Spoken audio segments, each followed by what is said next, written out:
পৃথিবীতে সবচেয়ে বেশি গুনাহ হয় দুটো অঙ্গ দিয়ে, একটা হলো জিহ্বা আর একটা হলো গোপনাঙ্গ। এই দুটো অঙ্গের যে নিয়ন্ত্রণ করতে পারবে, হেফাজত করতে পারবে, রাসূল নিজে বলেছেন আযমানু লাহুল জান্নাহ, আমি তার জন্য বেহেশতের জামিন হয়ে যাব।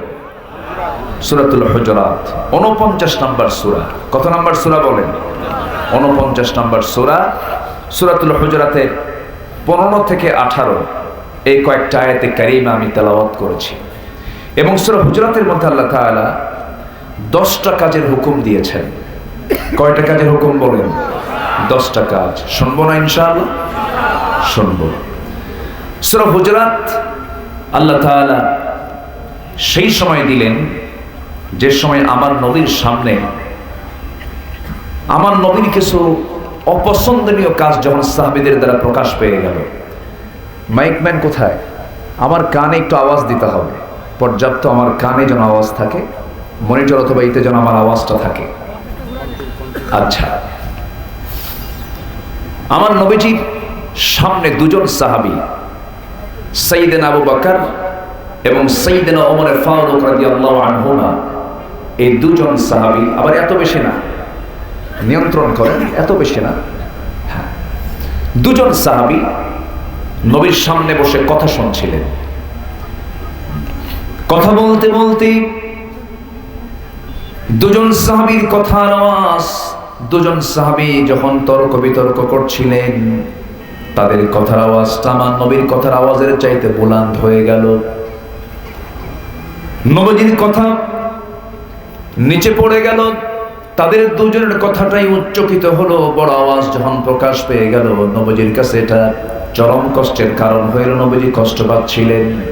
আল্লাহ রাব্বুল আলামিন এমন একটা পরিবেশ যখন তিনি দেখতে পেলেন, আল্লাহ রাব্বুল আলামিন আয়াত নাযিল করে জানিয়ে দিলেন, ইয়া আইয়ুহাল্লাযীনা আমানু লা তারফাউ আসওয়াতাকুম ফাওকা সাওতিন নবী ওয়া লা তাজহারু له بالقول كجهر بعضكم لبعض أن تحبط أعمالكم وأنتم لا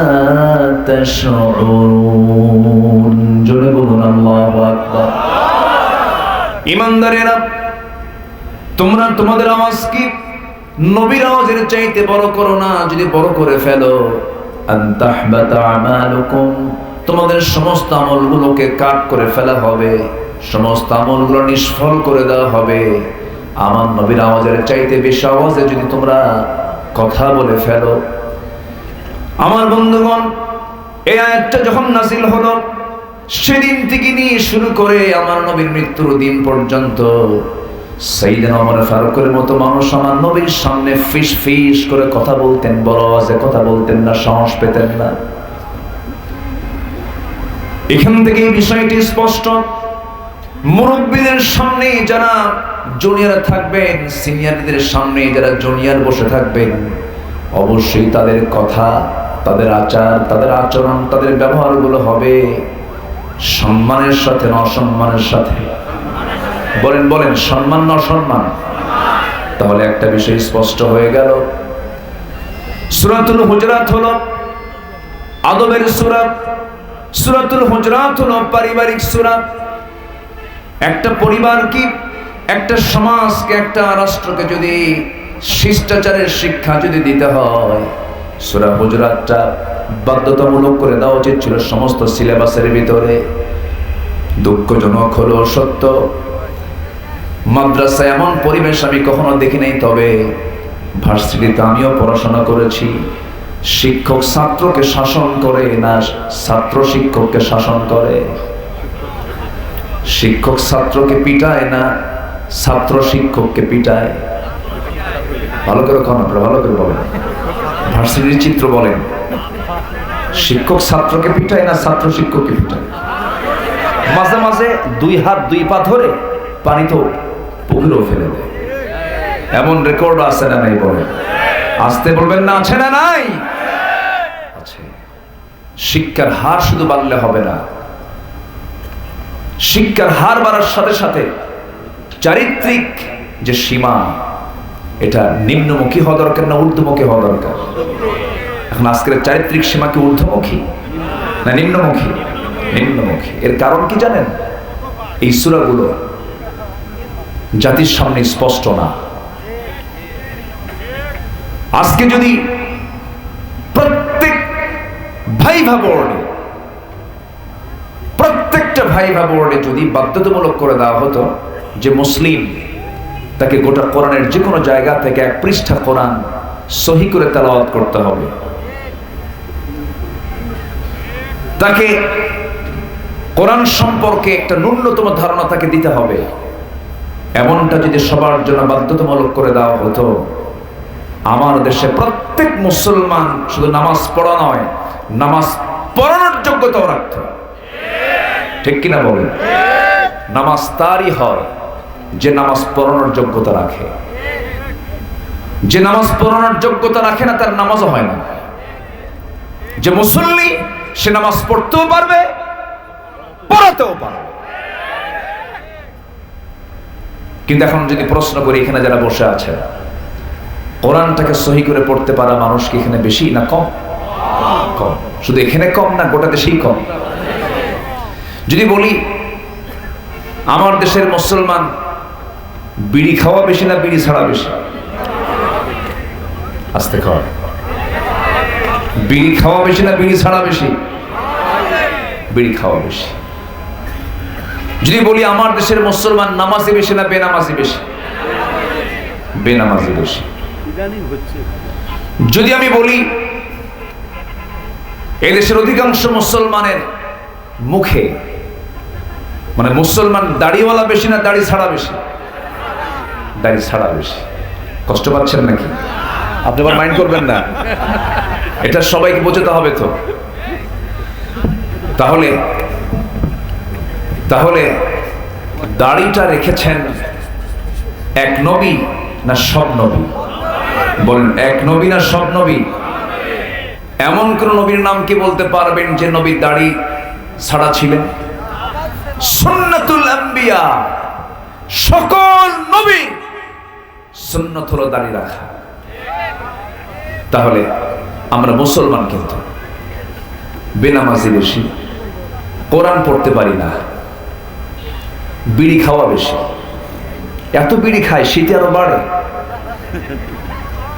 এত বিড়ি খায় ইটের মানে ভাটার ধোঁয়া ফেল। আমি কি ভুল বলতেছি? এত খাওয়া খায়। যদি বলা হয় খান কেন, কে বাবা ব্রেন কাজ করে না। আছে কিনা বলেন? তাহলে মুসলমানদের স্বভাব কি এমন হওয়া উচিত ছিল বলেন তো? এমন স্বভাব কি হওয়া উচিত ছিল যে কোরআন সহি করে না পড়লে নামাজই সহি হয় না? এত জরুরি একটা জিনিস, স্বাধীনতার 52 বছর 53 বছর চলছে, মুসলিম দেশ, সংখ্যাগরিষ্ঠ বাংলাদেশ, মুসলমানের সংখ্যার দিক থেকে, অথচ কোরআনটা সহি করে পড়তে পারে না। আপনি মালয়েশিয়াতে যান। আমি গত সেপ্টেম্বরে আমার একটা সেমিনার ছিল মালয়েশিয়াতে। মালয়েশিয়ার ছোট্ট বাচ্চারাও যে 8 ক্লাসে পড়ে সেও নামাজ পড়ানোর মতো যোগ্যতা রাখে। কেন জানেন? ওখানে তারবিয়াত, কোরআনের যে প্রাথমিক শিক্ষাগুলো, সব শিক্ষার সাথে এটা বাধ্যতামূলক। শিখতেই হবে, শিখতেই হবে। সম্মানিত ভাইয়েরা, এই ক্রাইসিসগুলো আমরা ফিল করছি, আমরা অনুভব করছি। জাতির কোরআন বোঝা দরকার সবার আগে না সবার পরে? কোরআন শিখলে আদব শিখবে, কোরআন শিখবে না আদবও শিখবে না। আর আদবের সূরার নাম কি বলেন তো? সূরাতুল হুজুরাত। সূরাতুল হুজুরাত থেকে আমি কিছু কথা বলতে চাচ্ছি, একটু মনোযোগ দিয়ে কথাগুলো শুনুন। আল্লাহ রাব্বুল আলামিন এই সূরার ভিতরে 10টা হুকুম দিয়ে দিয়েছেন, বান্দা 10টা হুকুম যদি মানতে পারো, আমি আমার সেন্স অনুযায়ী কোরআনটা যতটুকু পড়েছি, বুঝেছি, সূরাটা যতটুকু রিসার্চ করেছি, এই 10টা গুণ যদি কার অর্জন হয়ে যায়, সে ফেরেশতার চরিত্রের মানুষ হয়ে যাবে। জোরে বলি সুবহানাল্লাহ। কি চরিত্র? ফেরেশতা চরিত্র। কি বৃষ্টি আসলো নাকি? এটা কি? ওরে বাপরে বাপ, এ তো জলপ্রপাতের মতো অবস্থা। মাধবকুণ্ড জলপ্রপাতের পানি যেমন পড়ে। জি, আপনাদের ওইদিকে কোনো কষ্ট হচ্ছে না তো? আচ্ছা, হলেও আমরা শেষ পর্যন্ত থাকবো। জোরে বলি ইনশাআল্লাহ, আর জোরে বলি ইনশাআল্লাহ। তাহলে সূরা হুজুরাতের মধ্যে কয়টা হুকুম বলেন তো? বলেন কয়টা হুকুম? 10টা হুকুম। আমার বন্ধুগণ, আল্লাহ রাব্বুল আলামিন বান্দাকে সুন্দর করে বুঝায় দিচ্ছেন 10টা হুকুম মেনে চলো। নাম্বার 1 হলো ফাতাবায়ানু। কোন সংবাদ যখন তোমার কানে আসবে, কানে আসার সঙ্গে সঙ্গে আমলে নিবা না, এটাকে ডিসকাস করবে, ব্যাখ্যা করবে, তদন্ত করবে। তদন্ত করে সত্য যাচাই করে এরপরে তুমি মন্তব্য করতে যাবে। কিন্তু আজকে অধিকাংশ মুসলমানগুলো শুনলেই বিশ্বাস করে ফেলে, আছে না নাই বলে? শুনলেই বিশ্বাস করে ফেলে। না না, ক্বালা ইয়াকুম ফিযযান, কুধারণা থেকে তুমি দূরে থাকো, পোষণ থেকে তুমি দূরে থাকো। যে কোনো সংবাদ যখন তুমি শুনবি অবশ্যই যাচাই বাছাই করবে। যাচাই বাছাই করে অনুমান আন্দাজে কোনো কথা বলতে যাবে না। আল্লাহ রাব্বুল আলামিন 1 নম্বর হুকুমটা এটা দিলেন। নাম্বার 2 বলছেন, কোন সমাধান যখন তুমি করতে যাবে সুন্দর করে তদন্ত করে এটাকে জাস্টিফাই করে ইসলাহ করবে, সমাধান করবে। মামলা থানায় যাওয়ার দরকার নেই, বাড়িতেই মামলা নিষ্পত্তি করে ফেলো। কার কথা? আসতে বলবেন না, কার কথা? ফাসলিহু, ইসলাহ করে ফেলো। কিন্তু সমাজের কিছু বদমাইশ, কটু চক্রান্তকারী কিছু লোক আছে, যদি সামান্য একটা গন্ডগোল লেগে যায় সেখানে গিয়ে আগুন ধরায় দিয়া এটাকে বিশাল বড় আকার ধারণ করে ফিতনা সৃষ্টি করে। আল্লাহ বলছেন এই সমস্ত ফাসিকদেরকে আমি আল্লাহ কখনো জান্নাত দেব না। জি ঠিক আছে, আপনাকে রুখসত না, আলহামদুলিল্লাহ আপনি খুবই সুন্দর ইয়ে পড়ে। জি, আপনাকে রুখসত দিলাম, আল্লাহ সবাইকে কবুল করুন। হৃদয়টা নরম হয়ে যায়। জি আলহামদুলিল্লাহ। আপনারা যাবেন না তাহলে? আপনারা আছেন তো ইনশাআল্লাহ? জি, ওনাকে আপনি খাইছেন? আপনি খাওয়া দাওয়া করেছেন? জি বসেন। পাশে যিনি বসে আছেন আমি তাকে নাম দিয়েছি হলো পাঠান, মুঘল। এই তো এই দেশি বডি না তো, একদম পুরো মনে হয় যে পাকিস্তান থেকে তিনি মনে চলে আসছেন। বিশাল পাঠানদের মতো বডি। আলহামদুলিল্লাহ, আল্লাহ আমার মেহেদি ভাইকে দ্বীনের খাদেম হিসেবে কবুল করুন। জোরে বলি আল্লাহুম্মা আমিন। আমার দিকে তাকান। তাহলে আমরা মামলা দেব না সমাধান করব? আস্তে করে আগে মামলায় যাব না সমাধান করব? সমাধান করে ফেলব। ইসলাহ করো, ক্ষমা করো। তুমি মানুষকে ক্ষমা করো, আল্লাহ তোমাকে ক্ষমা করবেন। তুমি যদি ক্ষমা না করতে পারো, আল্লাহ তোমাকে ক্ষমা করবেন। দুঃখজনক হলো সত্য, আমার দেশে ক্ষমার নীতি বেশি না প্রতিশোধের নীতি? ক্ষমা না প্রতিশোধ? ইসলাম কি বলে, ক্ষমা না প্রতিশোধ?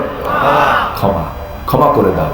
ওয়াল কাযিমিনাল গাইজ ওয়াল আফিনা আনিন নাস আল্লাহু ইউহিব্বুল মুহসিনিন। আল্লাহু আকবার। নাম্বার 3 হলো ওয়াকসিতু, ন্যায় বিচার করবে, সঠিক বিচার করবে। মিথ্যা কোনো বিচার করতে যাবে না, মিথ্যা রায় দিবা, জাহান্নাম যেতে হবে। সঠিক রায় দেবে, আল্লাহ বলছেন আমি আল্লাহ তোকে আরশ আজিমের ছায়ায় জায়গা দিয়ে দেব।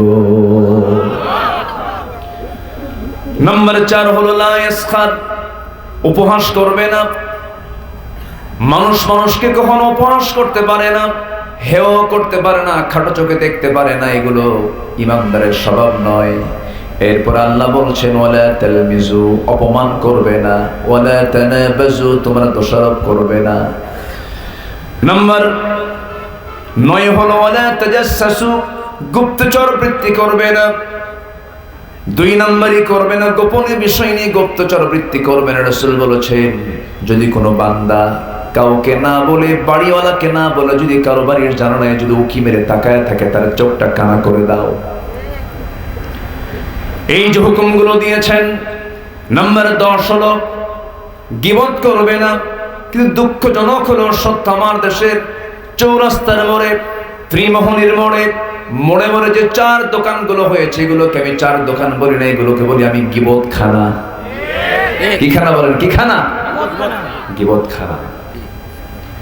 এই 10টা হুকুম যদি কোনো বান্দা মেনে চলে, জিহ্বার মতো এই বড় একটা অংশ দিয়ে, দেহের একটা অংশ দিয়ে বান্দার যত গুনাহগুলো হতো, কোনো গুনাহ কখনো হতে পারে না। আর যে বান্দার জিহ্বার গুনাহ কম হবে, সেই বান্দা কখনো জাহান্নাম যেতে পারে না। জোরে বলে সুবহানাল্লাহ। পৃথিবীতে সবচেয়ে বেশি গুনাহ হয় 2টা অঙ্গ দিয়ে, একটা হলো জিহ্বা আর একটা হলো গোপনাঙ্গ। এই দুটা অঙ্গের যে নিয়ন্ত্রণ করতে পারবে, হেফাজত করতে পারবে, রাসূল নিজে বলেছেন আযমানু লাহুল জান্নাহ, আমি তার জন্য বেহেশতের জামিন হয়ে যাব। সম্মানিত ভাইরা, অনেক কথা আছে, আস্তে আস্তে করে বলবো। আমি তেলাওয়াত করেছি সেই সূরা হুজুরাতের 15 থেকে 18 নম্বর আয়াত পর্যন্ত। আল্লাহ তাআলা এখানে মুমিনদের প্রকৃত গুণ কি হতে পারে এবং কি গুণ অর্জন করলে পরে আল্লাহ তাআলা তাকে তার দফতর থেকে চারিত্রিক সনদ দিয়ে দিবেন। জোরে কোন সুবহানাল্লাহ। আমরা চারিত্রিক সনদ মূলত পেতে চাই কার কাছে? আসতে বলবেন না, কার কাছে পেতে চাই? আল্লাহর কাছে পেতে চাই। ওয়ার্ড কাউন্সিলররাও কিন্তু চারিত্রিক সনদ দেন, চেয়ারম্যান সাহেবরাও কিন্তু চারিত্রিক সনদ দেন, গাঁজা খাইলেও দেন। গাঁজা খাইলেও কয় কি ভালো, গাঁজা খাক মনটা ভালো, এরকম আছে না? এরকম আছে না? কিন্তু আল্লাহ তাআলা বলছেন, বান্দা আমার দফতর থেকে আমি তোকে চারিত্রিক সনদ দেব, তুই 2টা গুণ অর্জন করে আয়। সুবহানাল্লাহ বলবেন না? মাত্র কয়টা গুণ বলেন? সবাই কি শুনতে রাজি আছি তো? জোরে বলি ইনশাআল্লাহ। আর জোরে বলি ইনশাআল্লাহ। একটু কান লাগান, মনোযোগ দিয়ে আমরা একটু শোনার চেষ্টা করি। শুনতে এসেছে কোরআন, কোনো ভয় নেই, কোনো ডঙ্কা নেই, কোনো শঙ্কা নেই। কিন্তু আমার দেশের কিছু বুদ্ধিজীবী নামের কলঙ্ক, কিছু কুলাঙ্গার আছে, কোরআনের নামটা শুনলে ওদের গায়ে চুলকায়। আসতে বলবেন না, আছে না নাই? আছে। রাসূলকে গালি দিতেও তারা দ্বিধা করে না, কোরআন কিনে পাশে মন্তব্য করতেও তারা দ্বিধা করে না, আখিরাতকে তারা বিশ্বাস করে না। আছে না? আসতে বলবেন না, আছে না নাই? আছে। আহমদ শরীফ এক নাস্তিক ছিল, সে চলে গেছে। হনুমান আজাদ বিদায় হয়েছে। তাসলিমা নাসরিন দেশ থেকে বিতাড়িত হয়েছে। এই সমস্ত ধ্বজভঙ্গ, এই সমস্ত বেয়াদবদের সাউলাত কিন্তু আমার দেশেও এখনো আছে। আসতে বলবেন না, আছে না নাই? ওরা চায় কোরআনটাকে সমাজ থেকে সরিয়ে ফেলতে, কোরআনের আওয়াজকে তারা বন্ধ করতে চায়। কোরআন কি কখনো কেউ নিভিয়ে দিতে পারবে? এটা কেউ অচল করতে পারবে? আসতে বলবেন না, পারবে? আবু জেহেলরা চেয়েছিল, পেরেছিল? পেরেছিল বলেন? পারে নাই। কোরআন তেমন কোনো কিতাব নয়, বরং এই কিতাবকে এখন প্রেজেন্ট ওয়ার্ল্ডে সকল জাতির লোকেরা যদি জরিপ করে দেখেন, সবচেয়ে বেশি রিসার্চ করছে হলো এই কিতাবকে নিয়ে। জোরে কোন সুবহানাল্লাহ। এই কিতাবকে নিয়ে রিসার্চ করছে। সম্মানিত ভাইরা, আমি সম্প্রতি আমার একটা সফর ছিল কাতারে। কাতারের প্রোগ্রাম শেষ করে আমি কাতার দোহা টু ঢাকা, দোহা হচ্ছে রাজধানী, দোহা থেকে আমি ঢাকায় আসছি বিমানে করে। কয়েক হাজার ফিট উপরে যখন বিমান চলছিল, আমি উইন্ডো সাইডে বসা। দিনের বেলা সূর্যের তাপ বিমানের গায়ে লাগছে। নিচে আমার চোখ যত দূর চলে যাচ্ছে, বিশাল মেঘমালার একটা স্তর আমি দেখতে পাচ্ছি উপর থেকে নিচের দিকে, যেটা আমরা নিচ থেকে উপরে দেখি, বিমান থেকে উপর থেকে নিচের দিকে দেখা যাচ্ছে। আমি দেখে ভাবলাম, এই বিশাল মেঘমালা আল্লাহ তুমি কেমনে ঝুলায় রাখছো? সুবহানাল্লাহ বলবেন না? কেমনে ঝুলায় রাখছো? এরকম চিন্তা করতে করতেই মনে হলো, কেমন করে আল্লাহ তুমি ঝুলায় রেখেছো, তোমার কেমন ক্ষমতা, তুমি কেমন করে এগুলো ঝুলায় রাখলে। এমন চিন্তা করতে করতে আমি একটু সৌরজগতের যারা তথ্য নেন তাদেরকে নিয়ে একটু চিন্তা করতে লাগলাম, একটু গবেষণা করতে লাগলাম। ওই সৌরজগতের বিজ্ঞানীরা বলতেছে কিউমুলাস নামে মেঘমালা আছে যার ওজন হলো 200 টন। কিউমুলিনুম্বাস নামে কিছু মেঘমালা আছে যেগুলো মেঘমালার ওজন হলো 10 লক্ষ টন। চিন্তা করেন, এই লক্ষ লক্ষ টন এই মেঘমালাগুলোকে আকাশে ঝুলিয়ে রেখেছেন তিনি আমার কে। যদি ফেলে দিতেন বিল্ডিং গুলো কই যেত? কই যেত বলেন? আমি আপনি কেউ টিকতাম না। এই বিশাল টন কে টন ওজন মেঘমালা আল্লাহ রাব্বুল আলামিন সুন্দর করে ঝুলায় রেখেছেন মহাশূন্যে। আল্লাহ রাব্বুল আলামিন এত সুন্দর করে ঝুলায় রাখলেন। মনে মনে চিন্তা করলাম, বিজ্ঞান তো বললো এই তথ্যের কথা, আল্লাহ তোমার কালামে তুমি কি বলেছো একটু দেখি তো। চিন্তা করতে করতে আয়াত খুঁজে পেলাম।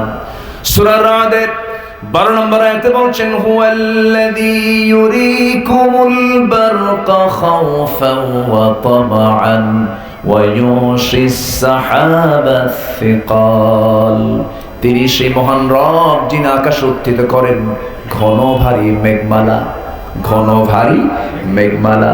বিজ্ঞান হালে এসে বলতেছে মেঘমালার ওজনটা আছে 1500 বছর আগে আল্লাহ রাব্বুল আলামিন কোরআনে বলে দিয়েছেন মেঘমালার ওজন আছে। এখন বলেন বিজ্ঞান কি প্রমাণ করলো না বিজ্ঞান ধার নিল? কি নিল বলেন? ধার নিয়েছে। আমার বন্ধুগণ, এরকম করে আলোচিত একটা থিওরি আছে, সেই থিওরি হলো বিগ ব্যাং থিওরি। এই পৃথিবী এবং আকাশ মাঝখানে যে মহাশূন্য, এই মহাশূন্য এক সময় ছিল না, দুটো এক জায়গায় ছিল। আল্লাহ রাব্বুল আলামিন প্রচন্ড একটা ধাক্কার মধ্য দিয়ে এটাকে সম্প্রসারণ করে দিয়েছেন, ফোর্স অফ গ্র্যাভিটেশন করেছেন। এই সম্প্রসারণ শক্তি আল্লাহ রাব্বুল আলামিন ঘটিয়ে দিয়ে বিশাল যে বিগ ব্যাং এর মধ্য দিয়ে মহাশূন্য তিনি তৈরি করেছেন, এটাকে বলে বিগ ব্যাং থিওরি।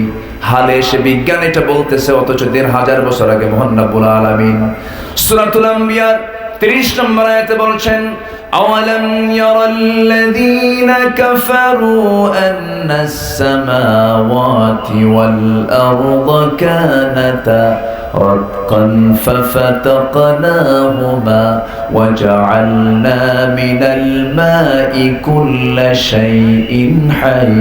জোরে বলুন আল্লাহু আকবার। তিনি সেই মহান প্রভু যিনি মহাশূন্যে মহান রাব্বুল আলামিন এই আসমান এবং জমিনকে পৃথক করার জন্য প্রচন্ড একটা ধাক্কার মধ্য দিয়ে বিশাল বড় মহাশূন্য তিনি তৈরি করেছেন। এখন বলুন বিজ্ঞান কি প্রমাণ করেছে না কোরআন থেকে ধার নিয়েছে? কোরআন থেকে ধার নিয়েছে। এমন করে বহু বহু বহু প্রমাণ কোরআন থেকে আগেই মিলে গেছে। আমার বন্ধুগণ, গোটা দুনিয়ার সমস্ত গবেষকরা কিয়ামত পর্যন্ত ভিক্ষুকের মতো কোরআনের কাছে চেয়ে থাকবে, কিন্তু কিছু নাস্তিকের বাচ্চারা না বুঝে না শুনে কোরআন নিয়ে বাজে কথা বলে।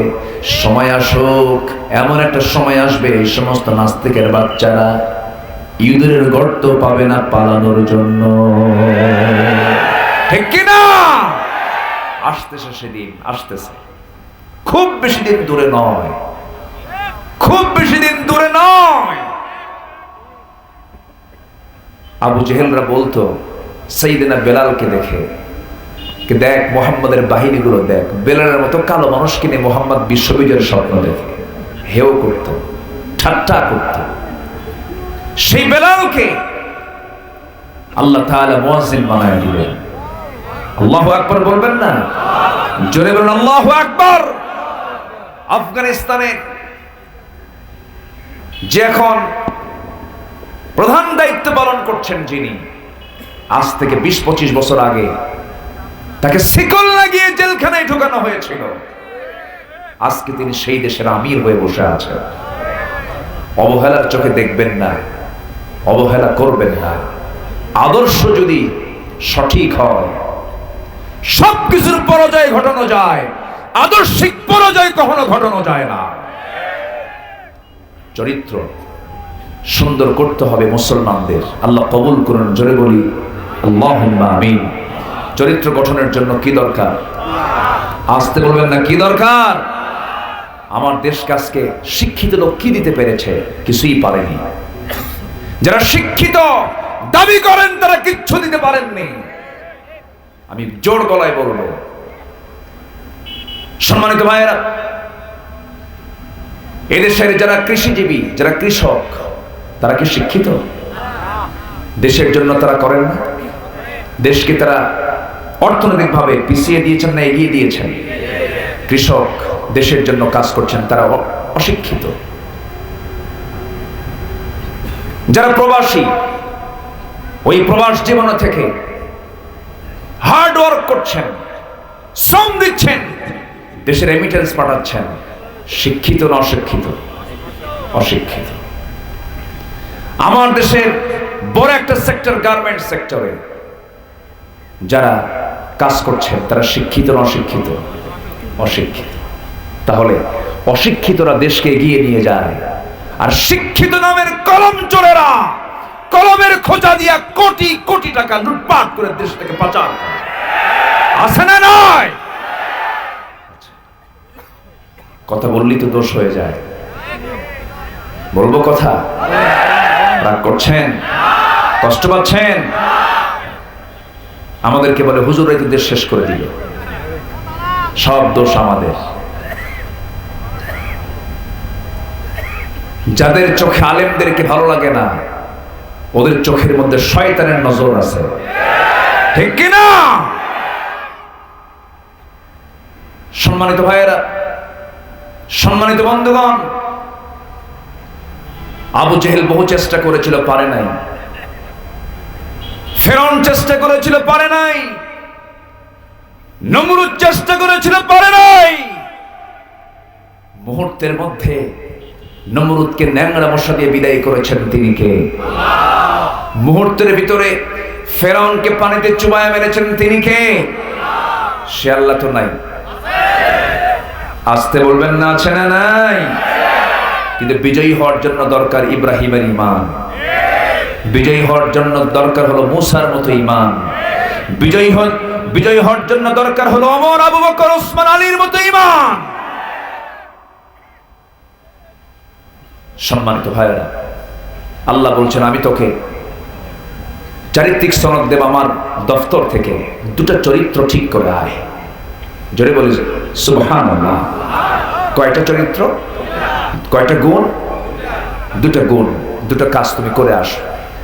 আসো, মূল আলোচনার দিকে আস্তে আস্তে চলে যাচ্ছে, আমি গিয়েছি একটু মিলাই দিচ্ছি। আমার বন্ধুগণ, একটু কান লাগান, মনোযোগ দিয়ে শুনুন।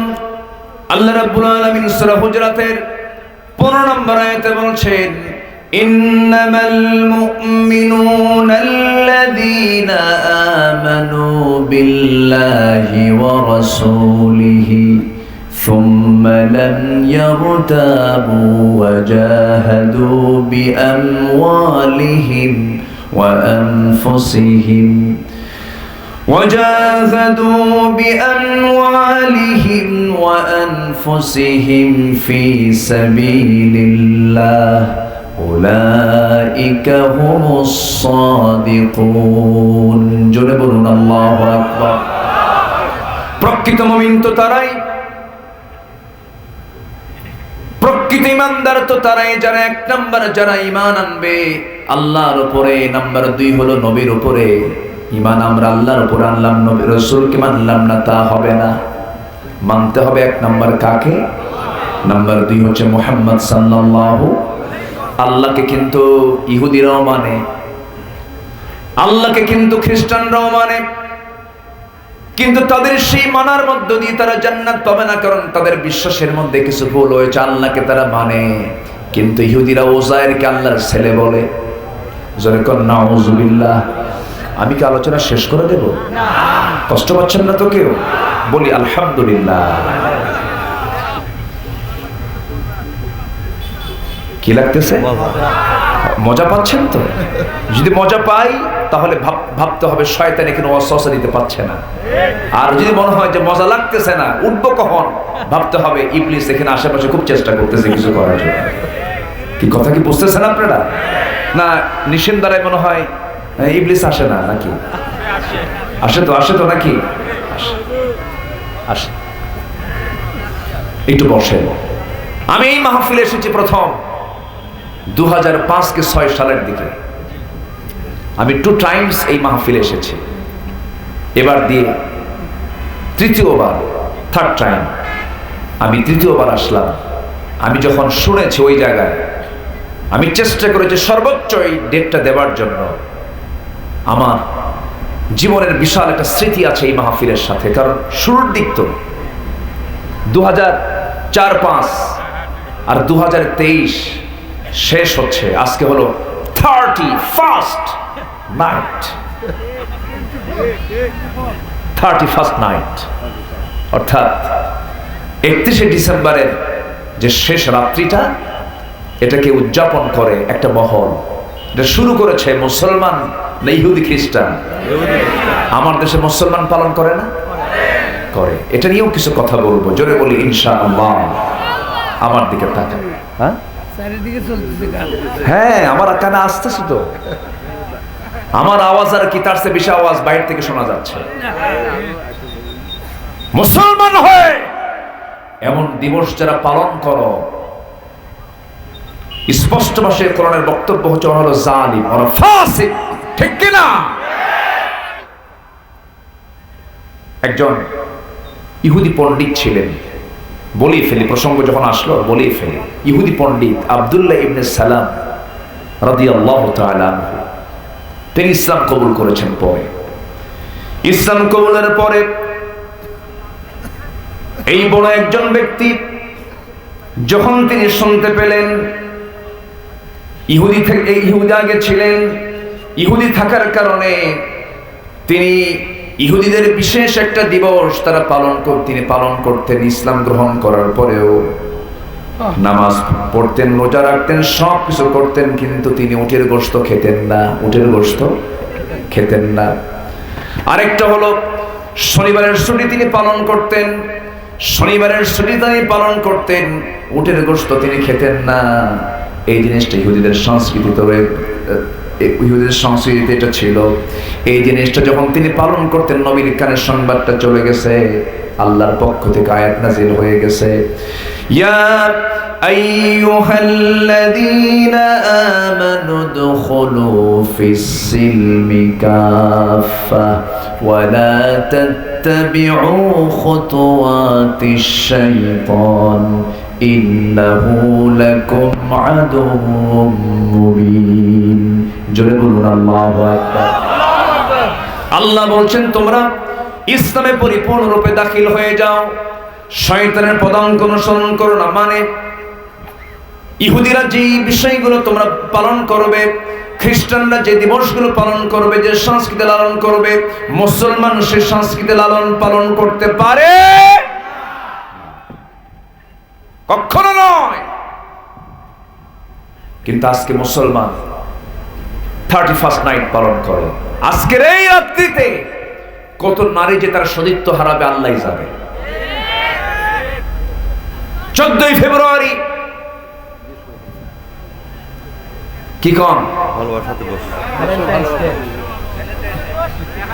এরপরে 1 এপ্রিল, এরপরে 14ই ফেব্রুয়ারি 31st নাইটের সাথে মুসলমানদের কোনো সম্পর্ক ছিল বা আছে বা থাকতে পারে? চতুর্দিকে কি শোনা যায়? এরা কারা? তাহলে বোঝা গেল শয়তান নিশিন্দারাও আসে। আমার দিকে তাকান। এই সমস্ত দিবসগুলো পালন করা হালাল না হারাম? হালাল না হারাম? হারাম। সম্মানিত ভাইয়েরা, আল্লাহ তাআলা বলছেন আমার দফতর থেকে আমি তোকে চারিত্রিক সনদ দেব, 2টা কাজ করে আয়। 1 নম্বর কাজ হলো ঈমানটা পরিপূর্ণ কর। আল্লাহকেও মানতে হবে, রাসূলকেও মানতে হবে। আল্লাহকে মানলাম রাসূলকে মানলাম না, তা হবে না। রাসূলকে মানলাম আল্লাহকে মানলাম না, তা হবে না। দুজনকে মানতে হবে, দুজনের প্রতি বিশ্বাস আনতে হবে। আল্লাহকে আমরা বিশ্বাস করব দেখে না না দেখে। জোরে বলুন, দেখে না না দেখে। আমার দেশের বহু ভণ্ড দরবারে ভণ্ড লোকগুলো নাকি তারা নাকি আল্লাহকে দেখে। আছে কিন্তু আছে না? ভণ্ড দরবারের ভণ্ডরা নাকি আল্লাহকে দেখে। আমি ভণ্ডই বলবো, পীর বলবো না। যে পীর সে কখনো এই সমস্ত আচরণ করতে পারে না। পীর তো ভালো শব্দ, পীর ভালো শব্দ, পীর ভালো শব্দ। পীর নিয়ে আমার কোনো নেগেটিভ সেন্স নাই। যে পীর নয় সে হলো ভণ্ড। এই বদমাইশগুলো বলে আমি আল্লাহকে দেখেছি, অথচ একজন পয়গম্বর আল্লাহকে দেখতে চেয়েও একজন পয়গম্বর আল্লাহকে দেখতে পান না। এই দুনিয়াতে তিনি কে বলেন? আস্তাগফিরুল্লাহ। আল্লাহকে তিনি দেখতে পান নাই। সারা জীবন তিনি অডিও কলে কথা বলেছেন। অডিও কলে তিনি কথা বলতে বলতে একদিন বলছে, আল্লাহ সারা জীবন তো অডিও কলে কথা বললাম, আজকে একটু ভিডিও কল মারবো। কি কল মারবো? ভিডিও কল মারবো। আল্লাহ বলছেন, মুসা ভিডিও কলের কোনো অপশন নাই এই দুনিয়াতে। আমাকে দেখার কোনো সুযোগ এই দুনিয়াতে তুমি পাবে না, কারণ তোমার সেই চোখের পাওয়ারটা নাই। কারণ বান্দায় এই চোখের পাওয়ার দিয়ে আল্লাহর সৃষ্টি সূর্যকেই দেখতে পায় না ভালো করে। ছায়া থাকেন 1 ঘন্টা সূর্যের দিকে, পারবেন? যে চোখ সূর্যকে দেখতে পায় না, যে চোখ বাতাসকে দেখতে পায় না, যে চোখ বিদ্যুৎকে দেখতে পায় না, যে চোখ ইথারকে দেখতে পায় না, যে চোখ মাধ্যাকর্ষণ শক্তিকে দেখতে পায় না, সেই চোখ দিয়ে এই দুনিয়াতে আল্লাহকে দেখা সম্ভব নয়।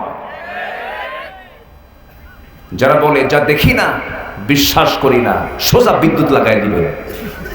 কি লাগাই দিবে? বিদ্যুৎ লাগাই দিবে। আমার বন্ধুগণ, একটা কথা মনে পড়ে গেল। ইমামে আযম আবু হানিফা রাহমাতুল্লাহ আলাইহি, নাম শুনেছেন তো সবাই? এত বড় একজন দামি ব্যক্তি ছিলেন, যার মৃত্যু হয়েছে বাড়িতে না জেলখানায়। আসতে বলুন না, বাড়িতে না জেলখানায়। জেলখানায়। এত ভালো মানুষ, এত আমানতদার, এত বড় একজন আল্লাহর পছন্দের বান্দা ছিলেন ইমাম আযম আবু হানিফা রাহমাতুল্লাহ আলাইহি। তার মৃত্যুটা হয়েছে জেলখানার ভিতরে। তাকে মেরেছে কোনো কাফের নয়, কোনো মুশরিক নয়, মুনাফিক নামধারী বাদশা মনসুর জালিম বাদশা। এই আবু হানিফা রাহমাতুল্লাহ আলাইহির বয়স যখন 13 বছর, সেই 13 বছর বয়সী নাস্তিক মুরতাদরা সব এক জায়গায় হয়ে আলেমদের বিরুদ্ধে তারা একটা প্রশ্ন ছুড়ে দিল। আল্লাহ সম্পর্কে তারা 3-4টা আজেবাজে প্রশ্ন করে ফেললো। এই 3-4টা প্রশ্নের জবাব যদি তোমরা দিতে পারো আমরা মুসলমান হয়ে যাবে, এমন করে তারা চ্যালেঞ্জ ছুড়ে মারলো। কোন আলেম সঠিক কোন উত্তর দিতে পারলেন না, কিন্তু এই প্রশ্নগুলো গিয়ে জমা হলো। ওই সময় তিনি লক্ষাধিক হাদিস তিনি মুখস্থ করেছেন। আবু হানিফার কানে যখন প্রশ্নগুলো জমা হয়ে গেল, তিনি বললেন, আমাকে যদি সুযোগ দেওয়া হয় এই 3-4টা প্রশ্নের জবাব আমি আবু হানিফা দিয়ে দেব। যেরকম আল্লাহু আকবার। দেখবেন সমাজে কিছু কিছু বাচ্চা আছে, যদি বাচ্চার বয়স 6 বছর কিন্তু বুদ্ধি 60 বছরের মতো আছে না? এটা আল্লাহ প্রদত্ত। এটা কি প্রদত্ত? আল্লাহ প্রদত্ত। আমি আমার নিজের হাতে 5 বছরের শিশুকে আমি মাথায় পাগড়ি পরিয়ে দিয়েছি, 30 পারা পড়ার মুখস্থ করে ফেলেছি। থাকে এরকম কিছু, থাকে না? থাকে। একবার পড়লেই মুখস্থ হয়ে যায়। আবু হানিফা রাহমাতুল্লাহ আলাইহির কানে যখন প্রশ্নগুলো জমা হয়ে গেল, সম্মেলন কেন্দ্রে চলে গেলেন। আলেম ওলামাদের মাঝে তিনি গিয়ে দাঁড়িয়ে বললেন, ছোট্ট মানুষ, মোষ নাই দাড়ি নাই, ছোট্ট মানুষ, তিনি বলছেন প্রশ্নগুলোর জবাব যদি আমাকে সুযোগ দেওয়া হয় আমি প্রশ্নগুলোর জবাব দিয়ে দেব। এমন জাতীয় অফার যখন দিয়ে ফেললেন, সব অবাক হয়ে গেল। আসো এদিকে আসো। সামনে তাকে বসতে দেওয়া হয়, কিন্তু তিনি বললেন, আমি সামনে বসবো না, যেহেতু আমি উত্তর দেব, উত্তর দিতে হলে আমাকে শিক্ষকের কাতারে দাঁড়াতে হবে, শিক্ষকের কাতারে বসতে হবে। যে প্রশ্ন করে সে ছিল চেয়ারে বসা, তিনি ছিলেন সামনে দাঁড়ানো। তিনি বললেন, তুমি তো প্রশ্নকারী, তুমি তো শিক্ষার্থী, আমি হলাম শিক্ষক। শিক্ষার্থী চেয়ারে বসা জায়েজ নাই, তুমি চেয়ারটা ছাড়ো, আমি চেয়ারে গিয়ে বসি। যেরকম সুবহানাল্লাহ। যখন প্রশ্ন করা হলো, 1 নম্বর প্রশ্ন, আল্লাহ এখন কি করে? আল্লাহ এখন কি করতেছে এমন জাতীয় প্রশ্ন যখন করে ফেললো, সঙ্গে সঙ্গে তিনি বললেন, তোর মতো বেকুব রে, এই চেয়ার থেকে নামায় দিয়ে আমি আবু হানিফা আমাকে এই চেয়ারে বসায় দিল। সুবহানাল্লাহ। নাম্বার 2 প্রশ্ন হলো, আল্লাহ যা আছে বুঝবো কেমনে? চট করে তার গাল যদি একটা থাপ্পড় মেরে দিয়েছেন, গালে যখন থাপ্পড় মারছেন বলা হলো এত বড় বেয়াদবি, তিনি বললেন, আমি তোমাকে থাপ্পড় মেরেছি, তুমি কেমন করে বুঝলা? কোনো চিহ্ন তো তোমার গালে নাই, কোনো দাগ তো তোমার পড়ে নাই। আমি তো বুঝতে পারছি, না দেখা গেলেও বুঝতে পারছি। সঙ্গে সঙ্গে তিনি বলছেন, আল্লাহকে দেখা যাবে না, এটাকে অনুভব করতে হবে। বাতাস যেমন গায়ে লাগলে অনুভব করা যায়। এরপরে আমি তোমার গায়ে থাপ্পড় মেরেছি, তোমার লেগেছে, বাট কোনো চিহ্ন তোমার গালের মধ্যে নাই, বুঝে নিতে হবে। নাম্বার 3 প্রশ্ন হলো, মুসলমানদের পয়গম্বর মুহাম্মদ সাল্লাল্লাহু আলাইহি ওয়াসাল্লাম তিনি আকাশের কোন দরজা দিয়া মেরাজে গিয়েছিলেন? সঙ্গে সঙ্গে আবু হানিফা রাহমাতুল্লাহ বললেন, যে প্রশ্ন করছো এই প্রশ্নের জবাব যদি নিতে চাও, আমি তোমাদেরকে একটা প্রশ্ন করব। কি প্রশ্ন? এই যে ডিমটা দেখতে পাচ্ছ, এই ডিমটা 21 দিন যখন পার হয়ে যাবে, এর ভিতর থেকে সেই ডিমের বাচ্চা যখন এই ডিম থেকে বের হতে চায়, কোন দরজাটা বের হয়? বলতেছে, যে দিক দিয়ে ইচ্ছা সেই দিক দিয়ে ঠোকর মেরে সে বের হয়ে যায়। আল্লাহ তাআলা তার হাবিবকে আসমানের যে কোনো একটা দরজা দিয়া তাকে মেরাজের জন্য উঠায় নিয়েছেন। জোরে কোন সুবহানাল্লাহ, জোরে কোন সুবহানাল্লাহ। যেমন প্রশ্ন তেমন জবাব। আমার বন্ধুগণ, এবার প্রশ্ন করা হলো, আল্লাহ একা পৃথিবীর সকল কিছু দেখেন কেমনে, অবজার্ভ করেন কেমনে? সঙ্গে সঙ্গে চতুর্কোণ বিশিষ্ট একটা ঘরের মাঝখানে তিনি চলে গেলেন। যে প্রশ্ন করে তাকে বলছেন, মাঝখানে একটা প্রদীপ জ্বালাও। মাঝখানে প্রদীপ জ্বালানো হলো, বলা হলো, এই যে বাতিটা জ্বলতেছে, বাতির চোখ কোন দিকে? বাতির চোখ চতুর্দিকে। এবার তিনি বলছেন, এই বাতির চোখ যেমন চতুর্দিকে সমানভাবে আলো দিয়ে যাচ্ছে, আমার আল্লাহ তাআলা এমন করে গোটা পৃথিবীর সবকিছু তিনি দেখেন তার হাতের মুঠোয়। জোরে কেন আল্লাহু আকবার। আল্লাহকে চেনার দরকার সবার পরে না সবার আগে? আসতে সবার আগে না সবার পরে? এই জন্য কোরআনের সবচাইতে বেশি কথা আছে কার কথা? আসতে বলবেন না কার কথা? আসতে বলবেন না কার কথা? আল্লাহর কথা। আল্লাহকে চিনবো আমরা সবার আগে। জান্নাতে আমরা গিয়ে আমাদের সবচেয়ে বড় আনন্দের বিষয় হলো আল্লাহকে দেখতে পাওয়া, যেটা আমরা দুনিয়াতে দেখতে পাবো না, কিন্তু জান্নাতে দেখা হবে কি হবে না?